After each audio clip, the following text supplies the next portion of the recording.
And they even had this little nice uh breakfast brunch thing together in a diner. So adorable. Yeah, it's cute. Going on with the brunch like couple of bros. Best friends. Hello and welcome to Cassette Take, where you can eject wherever you want, but please don't forget to rewind. I'm Ethan. I'm Annmarie. And Annmarie, what did we just watch? We just finished watching season 1. Well, hopefully it's not just one season, but season 1 of Daredevil Born Again. Yes, indeed. Coming off the Netflix series, the 3-season Netflix series, and then its extended family of the other shows like Punisher, Jessica Jones, Defenders. Defenders, etc. One that may or may not be named in your collection, with some fist action. Oh, that was like which one? I mean, it's a continuation of that, but at the same time, it's kind of like a born again show. Like it's a reboot as well. Yeah. But not really.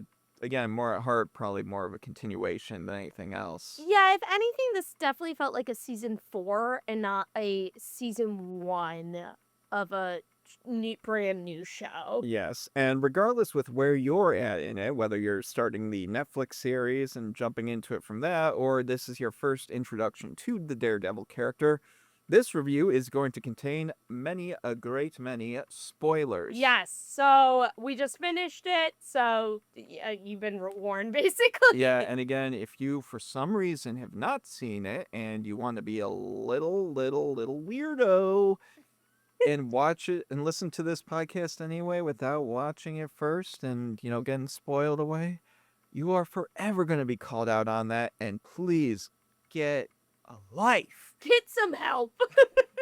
Anyway, with that, we have now entered spoiler territory in Hell's Kitchen, and with that, Annmarie, what are your initial thoughts on Daredevil Born Again Season 1? Okay, so overall, I really liked the original Daredevil show. I never finished season 3. I know I'm watching it right now, everyone. Don't get mad at me. But I was really looking forward to this show. And overall, I feel just okay about it. Because something that was mentioned numerous times just when our group was hanging out and watching it, it feels like the ending of this show is just a mid-season finale of a larger show, because they dive into this story about Fisk becoming mayor and fighting against vigilantes, but never really tie it up. And of course, I think that has to go with that the show was filmed during the Chapek time, and then Iger came in, and they were like quality over quantity. So it's not horrible. It's just not what I thought it was going to be. Yeah, and I think that's mainly because, your vision of the storyline for it is what is actually the overarching story that will continue across the next season as well, which they are filming as we speak. Mm-hmm. But I believe that the main storylines for this season, which I do feel were fulfilled, while I do agree with you that the length and just the vibes of it were still mid-season finale-esque, would still say that there's a definitive beginning, middle, and end with this season, with just being 9 episodes, and that would be the lapsing of both Kingpin and Daredevil's, desires to move away from what they once were, the monsters they thought they were to begin with, and they were moving on from that. Matt away from Daredevil after the death of Foggy, Fisk away from the Kingpin gang boss that he was after, becoming mayor. It was supposed to be turning a new leaf for both of them, and they were moving on, and they even had this little nice breakfast brunch thing together in a diner. So adorable. Yeah, it's cute. Going on with the brunch like couple of bros. Best friends. Besties. But no, they had this like agreement there, and essentially kind of verbally shook on it that, hey, I'll stay in my place if you stay in yours. And that didn't last long. Well, I think that's the best part of the show, hands down, is that relationship. It's so interesting because these two have been intertwined with each other for so long. And so even like I have to say that's like one of my favorite scenes is when they just sit down and talk at the restaurant because it's so intense because they're going back and forth with this verbal exchange, and you're like, "Oh, but, like, he's right, but no, he's right," and oh, man, I think that's what really carries the show for me because I felt very different than you did. I felt like the middle episodes were kinda messy, and I didn't understand where they were going, and so that really kept me engaged throughout the season. Yeah, and I think that was kind of like the big spine of it all was, Matt Murdock and Wilson Fisk's dynamic and parallels going on between each other. And I think the strength outside of the obvious wonderful performances of everybody here and the great storytelling via directing, I think the editing and writing structures really balance and work well together, demonstrating those parallels with Wilson and Matt, like going back and forth and seeing what one's doing and the other, even though we obviously know Matt's the good guy and, Wilson's the bad guy, but it's like you kind of see where they're coming from, where they can actually correlate on a bunch of issues. So it's really fascinating the approach they took with this, because with the idea of Daredevil Born Again, it's mostly about Matt turning a new leaf, like in the comic, and here it's not only Matt, but it's Wilson as well. I'm glad that you brought up, like, it being called Born Again too, because one major thing that a lot of people had some gripes about was that Karen and Foggy are not really in this show at all. Foggy dies, guys. Gave us spoilers at the beginning, so we're fine. But they're not really a part of this show, but I feel like other characters really fulfill that. Like Heather, one of my favorite characters, his like secretary, I really liked her too. I think there was other dynamics in there here that really helped carry the story, as well as Vanessa is a huge part of this story. She's almost like more of a villain than Kingpin in a way. Yeah, well, I mean, while Kingpin was gone doing some other Chapek series, I love that. That's what we're gonna call it now. which the Chapek era stuff, those are the ones that need the asterisks. Yes. While they were off doing that, she was the head honcho of everything, and it really shows that transition of her kind of trying to leave that and becoming, the mayor's wife at the same time while managing that transition. But is she truly managing that transition, or is she kind of keeping a foot in there as well? And obviously by the end of it, you find that she is keeping a foot in there as well and kind of dragging.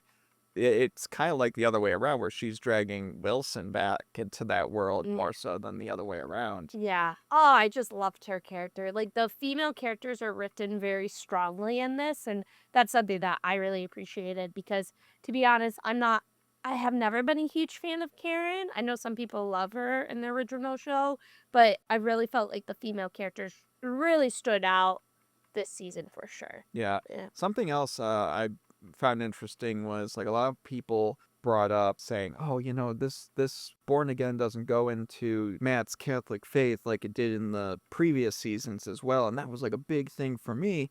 And I was just watching like, guys, Matt's going through severe like regression here as a character and like depression and dealing with so much stuff, and it shows elements of him like kind of dip his toes back into it, but he's not at that point where he's going to be, going to confession to, often and like talking about the Eucharist, like, and all that. So I mean, I'm not surprised that it was out of balance there more so than previous seasons. Like it made sense to where the character was at that moment, and it's not like it didn't address that stuff at all. Like it was there. There was, parts from the Eucharistic prayer in there too, and it's just like, how do you not, see that? And I don't know. I heard like some people complaining about that, and I was like, really? Are you trying to just seek something to be in there when the character isn't really ready for that at this moment? That's a good point. Like I didn't even think about that when you brought it up because like yeah, Matt like unlike season 3 where Matt just becomes full Daredevil, this one he kind of becomes full Matthew Murdock basically. And so yeah, he would step away from his faith if he, like, it's tied so well with Daredevil. So that makes sense to me. I guess I didn't get that before, but Yeah, and I think there was even a scene where he's talking with Heather. yes. Yeah, and he was praying or something like that, and she's like, "Oh, I know you still did that." It's like, "Oh, I haven't been in a while, or I haven't done this in a while, but I'm trying to get back into it." And so even verbally, it demonstrates. I Yeah. mean, if you couldn't get the visual notes, I mean, he just verbally straight up says it at the same time. Mm-hmm. I think that's really interesting. I guess I didn't really think about that till now, where it is he steps away and like is literally born again in a sense. So Yeah, like a born again Christian. oh, there you go. There he There, said oh, it. I said the thing. He said the line, Oh. everyone. I think this show was really interesting too because it does. This kind of goes into a larger thing as well that I wanted to talk about. It does tie into the Marvel world. There's mentions of Spider-Man. There's direct message of Miss Marvel, and there was a part of me that thought, "Are we gonna see these characters in the show?" Spoilers, there's only Frank Castle is the other guy that's really in it. There is a White Tiger, but that's kind of a one and it plays into the story. Yeah, But which, by the way, rest in peace to the actor who did pass away. oh, I didn't know that. That's probably one of the reasons why they had him killed off outside for story reasons. But Oh. that, yeah, Oh shoot, I did not know that. yeah. That makes sense now. So, cause yeah, I was like, his story is kind of abrupt, but I guess that totally makes sense. So And probably makes more sense why he was killed off with the mask on. yeah, So, Aw. but yeah, I mean, his storyline was great, and it really didn't. It was really interesting to see the show take a turn where Matt wasn't really the vigilante we were watching most of the time. It was the surrounding vigilantes at work and their family, like their sides, involved in it as well. But we don't really get too much Daredevil in it as much as the marketing would lead us on Yeah. it prior to the show coming out.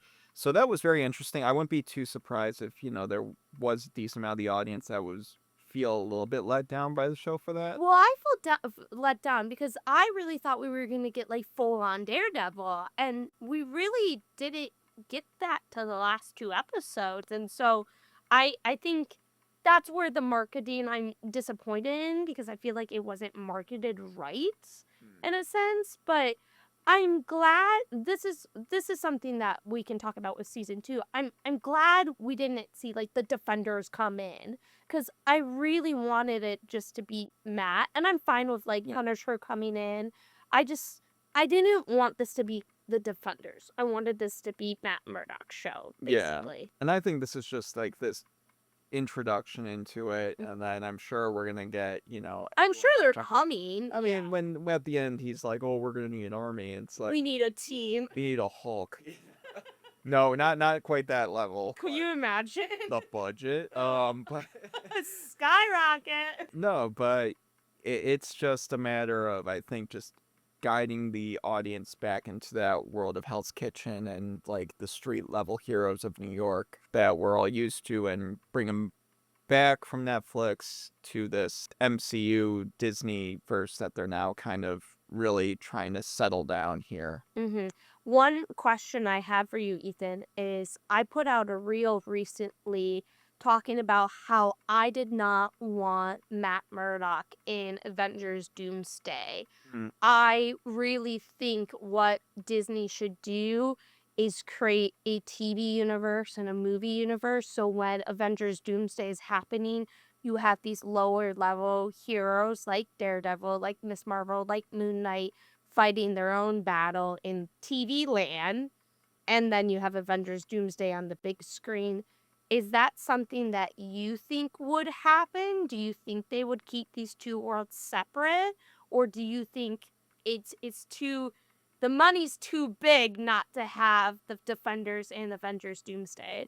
I'm not sure if Marvel is ready to go back to that level yet of like universal storytelling, since they're trying to really get things reestablished with these new Avengers movies to begin with. So I don't know. That's really hard to say within the context of where we're at in the MCU. But I mean, that would be a really fun way of going about it. Like if they were to decide to go that way, I wouldn't be against it. I would say it's definitely on the surface might seem like an eyes are bigger than your stomach situation.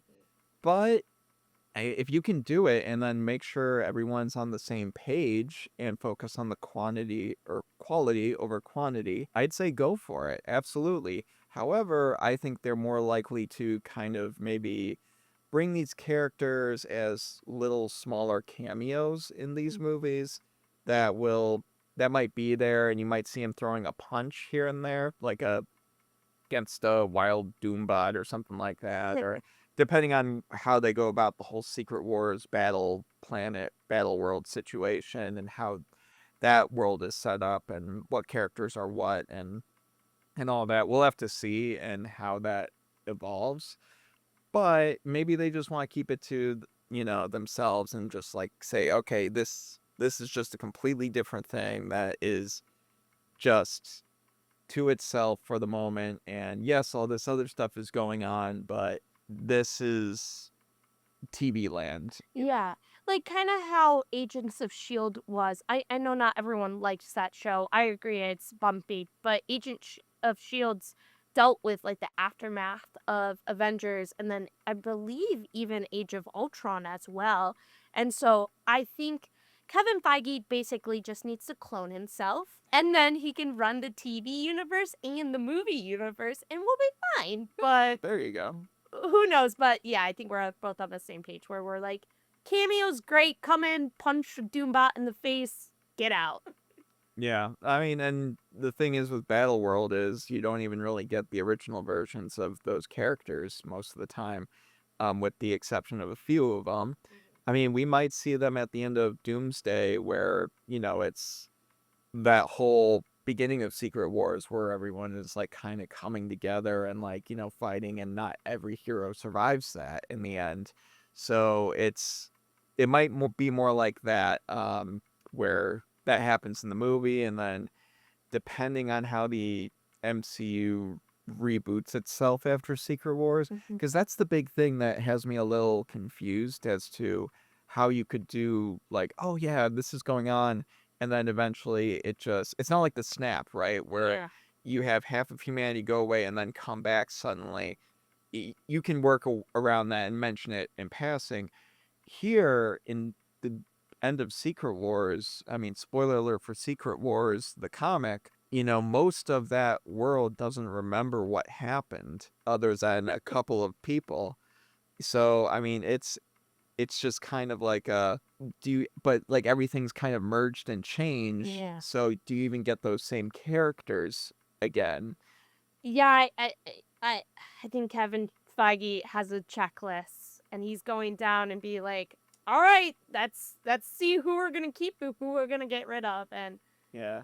you know what? I'm Marvel. You better start pumping out some good stuff. I'm glad we're in a incline now though for Marvel too. Like at this point, Marvel was down bad, and we're slowly making our way back up with Daredevil, and hopefully with Thunderbolts and Fantastic Four again. Yeah, Thunderbolt's coming out soon, so we'll have to man. see. Marvel fangirl over here. I'm like, please keep going up. I need good Marvel films. Yeah, because I mean, last one we had was We don't talk about it.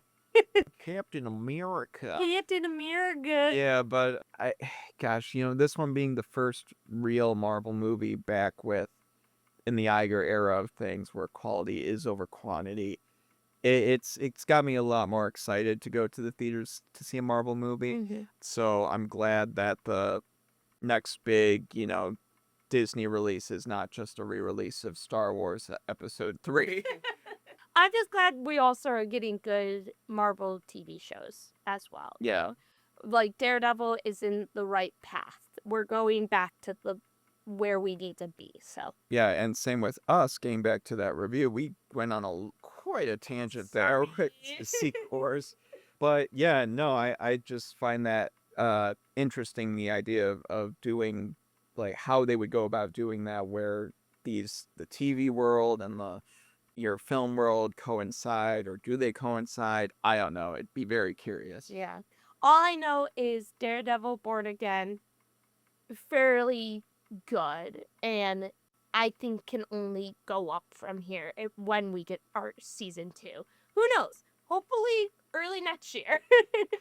All right. Well, I mean, guys, Daredevil Born Again, we need to give it a rating. Oh.